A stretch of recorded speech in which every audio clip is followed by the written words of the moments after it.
मेरे प्यारे कृष्ण भक्तों को मेरा प्यार भरा राधे राधे। आज हम श्रीमद् भागवत के 10वें स्कंद के 6वें अध्याय में प्रवेश करेंगे, जिसमें पूतना उद्धार का वर्णन किया गया है। श्री सुखदेव जी कहते हैं, परीक्षित, नंद बाबा जब मथुरा से चले तब रास्ते में विचार करने लगे कि वासुदेव जी का कथन झूठा नहीं हो सकता है। इससे उनके मन में उत्पात होने की आशंका हो गई। तब उन्होंने मन ही मन भगवान ही शरण है, वे ही रक्षा करेंगे, ऐसा निश्चय किया। और पूतना नाम की एक बड़ी क्रूर राक्षसी थी। उसका एक ही काम था, बच्चों को मारना। कंस की आज्ञा से वह नगर ग्राम अहीरों की बस्तियों में बच्चों को मारने के लिए घूमा करती थी, जहाँ के लोग अपने प्रतिदिन के कामों से राक्षसों के भय को दूर भगाने वाले भक्तवत्सल भगवान के नाम, गुण और लीलाओं का श्रवण, कीर्तन और स्मरण नहीं करते, वहीं ऐसी राक्षसियों का बल चलता है। वह पूतना आकाश मार्ग से चल सकती थी और अपनी इच्छा के अनुसार रूप भी बना लेती। एक दिन नंद बाबा के गोकुल के पास आकर उसने माया से अपने को एक सुंदर युवती बना लिया और गोकुल के भीतर घुस गई। उसने बड़ा सुंदर रूप बनाया। उसकी चोटियों में बेले के फूल गुथे हुए थे, सुंदर वस्त्र पहने हुए। जब उसके कर्ण फूल हिलते तब उसकी चमक से मुख की और लटकी हुई अलकें और भी शोभायान हो जाती। उसके नितंब कुछ कलश ऊंचे ऊंचे थे और कमर पतली थी। वह अपनी मधुर मुस्कान और कटाक्षपूर्ण चितवन से ब्रजवासियों का चित्त चुरा रही थी। उस रूपवती रमणी को हाथ में कमल लेकर आते देख गोपियां ऐसी उत्पेक्षा करने लगी मानो स्वयं लक्ष्मी जी अपने पति का दर्शन करने के लिए आ रही हैं। पूतना बालकों के लिए ग्रह के समान थी। वह इधर उधर बालकों को ढूंढती हुई अनायास ही नंद बाबा के घर में घुस गई। वहां उसने देखा कि बालक श्री कृष्ण सैया पर सोए हुए हैं। परीक्षित, भगवान श्री कृष्ण दुष्टों के काल, परंतु जैसे आग राख की ढेरी को अपने को छिपाए हुए है, वैसे ही उस समय उन्होंने अपने प्रचंड तेज को छुपा रखा था। भगवान श्री कृष्ण चर अचर सभी प्राणियों की आत्मा है, इसलिए उन्होंने उसी क्षण जान लिया कि यह बच्चों को मार डालने वाला पूतना ग्रह है और अपने नेत्र बंद कर लिए। जैसे कोई पुरुष भ्रमवश सोए हुए सांप को रस्सी समझकर उठा ले, वैसे ही अपने काल स्वरूप भगवान श्री कृष्ण को पूतना ने अपनी गोद में उठा लिया। मखमली म्यान के भीतर छिपी हुई तीखी धार वाली तलवार के समान पूतना का हृदय तो बड़ा कुटिल ही था, किंतु ऊपर से वह बहुत मधुर और सुंदर व्यवहार कर रही थी। देखने में एक भद्र महिला के समान जान पड़ती थी, इसलिए रोहिणी और यशोदा जी उसे घर के भीतर आई देखकर भी अपने उसकी सौंदर्य प्रभा से हत प्रतिभ सी होकर कोई रोक टोक नहीं की, चुपचाप खड़ी होकर देखती रहीं। इधर भयानक राक्षसी पूतना ने बालक श्री कृष्ण को अपनी गोद में लेकर उनके मुंह में अपना स्तन दे दिया, जिसमें बड़ा भयंकर और किसी प्रकार ना पच सकने वाला विष लगा हुआ था। भगवान ने क्रोध को अपना साथी बनाया और दोनों हाथों से उसके स्तनों को जोर जोर से दबाकर उसके प्राणों के साथ उसका दूध पीने लगे। वे उसका दूध पीने लगे, उनका साथी क्रोध प्राण पीने लगा।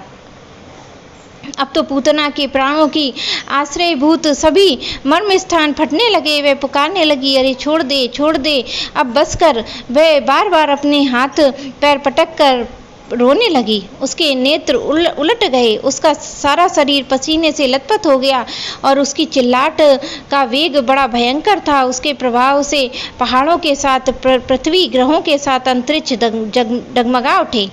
सातों पाताल दिशाएं गूंज उठी। बहुत से लोग वज्रपात की आशंका से पृथ्वी पर गिर पड़े। परीक्षित, इस प्रकार निशाचरी पूतना के स्तनों में इतनी पीड़ा हुई कि वह अपने को छिपा न सकी। राक्षसी रूप में प्रकट हो गई। उसके शरीर से प्राण निकल गए, मुंह फट गया और बाल बिखर गए, हाथ पांव फैल गए। जैसे इंद्र के वज्र से घायल होकर वृत्तासुर गिर पड़ा था, वैसे ही वह बाहर गोष्ठ में आकर गिर पड़ी। राजेंद्र, पूतना के शरीर से गिरते गिरते भी 6 कोस के भीतर के वृक्षों को कुचल डाला और यह बड़ी अद्भुत घटना हुई। पूतना का शरीर बड़ा भयानक था। उसका मुंह हल्के समान तीखी भयंकर डालों से युक्त था। उसके नथुने पहाड़ की गुफा के समान गहरे और स्तन पहाड़ की गिरी हुई चट्टानों की तरह बड़े बड़े थे। लाल बाल चारों ओर बिखरे हुए, आंखें अंधे कुएं के समान गहरी, नितंब नदी के करार की तरह भयंकर और भुजाएं, जांघें, पैर नदी के पुल के समान थे और पेट सूखे हुए सरोवर की भांति जान पड़ता था। पूतना के उस शरीर को देखकर सबके ग्वाल बाल गोपी डर गए और उसकी भयंकर चिल्लाहट सुनकर उनके हृदय, कान और सिर तो पहले से ही फट से रहे थे। जब गोपियों ने देखा कि बालक श्री कृष्ण उसकी छाती पर निर्भय होकर खेल रहे हैं, तब वे बड़ी घबराहट और उतावली के साथ झटपट वहां पहुंची तथा श्री कृष्ण को उठा लिया। इसके बाद यशोदा रोणी के साथ गोपियों ने गाय की पूंछ घुमाने आदि उपायों से बालक श्री कृष्ण के अंगों को सब प्रकार से रक्षा की। उन्होंने पहले बालक श्री कृष्ण को गौमूत्र से स्नान कराया, फिर सब अंगों में गौरज लगा दी, फिर बाहर अंगों में गोबर लगाकर भगवान के केशव आदि नामों से रक्षा की। इसके बाद गोपियों ने आचमन कर अज आदि 11 बीज मंत्रों से अपने शरीर में अलग अलग अंग्यास और करन्यास किया। फिर बालक के अंगों में बीज न्यास किया। वे कहने लगी, अजन्मा भगवान तेरे पैरों की रक्षा करें, मणिवान घुटनों की और यज्ञ पुरुष जांघों की, अच्युत्य कमर की, हैग्रीव पेट की और केशव हृदय की, इस वृक्ष स्थल की, सूर्य कंठ की, विष्णु बाहों की, उरुक्रम मुख की और ईश्वर सिर की रक्षा करें। चक्रधर भगवान रक्षा के लिए तेरे आगे रहें, गदाधारी श्री हरि पीछे, क्रमवश धनुष और खड्ग धारण करने वाले भगवान मधुसूदन अजन दोनों बगल में, शंखधारी उर्गाए चारों कानों में, उपेंद्र ऊपर और हलधर पृथ्वी पर और भगवान परम पुरुष तेरे सब ओर रक्षा के लिए रहें। हसीकेश भगवान इंद्रियों की और नारायण प्राणों की रक्षा करें। श्वेत दीप के अधिपति चित्त की, योगेश्वर मन की और पृषि गर्भ तेरे बुद्धि की और परमात्मा तेरे अहंकार की रक्षा करें। खेलते खेलते गोविंद रक्षा करें, सोते हुए माधव रक्षा करें, चलते समय भगवान वैकुंठ और बैठते समय भगवान श्रीपति रक्षा करें। भोजन के समय समस्त ग्रहों को भयभीत करने वाले यज्ञों के भोक्ता भगवान तेरी रक्षा करें। डाकिनी, राक्षसी, कुसमांडा आदि बालग्रह, भूत प्रेत, पिशाच, यज्ञ राक्षस, विनायक, कोटरा, रेवती, ज्येष्ठा, पूतना और मृत्तिका आदि शरीर प्राण इंद्रियों को नाश करने वाले उन्माद एवं अप्सरा आदि रोग, स्वप्न में देखे हुए महान उत्पात, वृद्ध ग्रह और बाल ग्रह, ये सभी के सभी अनिष्ट भगवान विष्णु का नाम उच्चारण करने से भयभीत होकर नष्ट हो जाएं।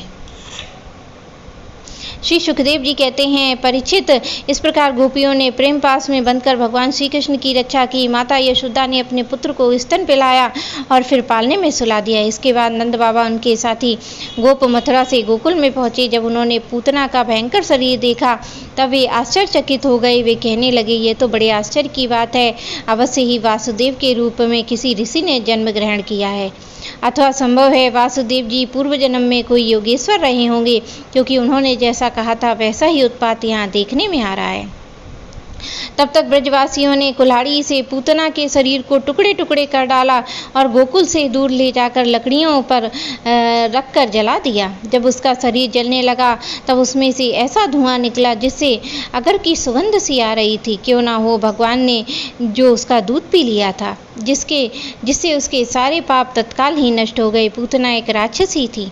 लोगों के बच्चों को मार डालना और उसका खून पी जाना, यही उसका काम था। भगवान को भी उसने मार डालने की इच्छा से स्तनपान पिलाया था, फिर भी उसे वह परम गति मिली जो सत्पुरुषों को मिलती है।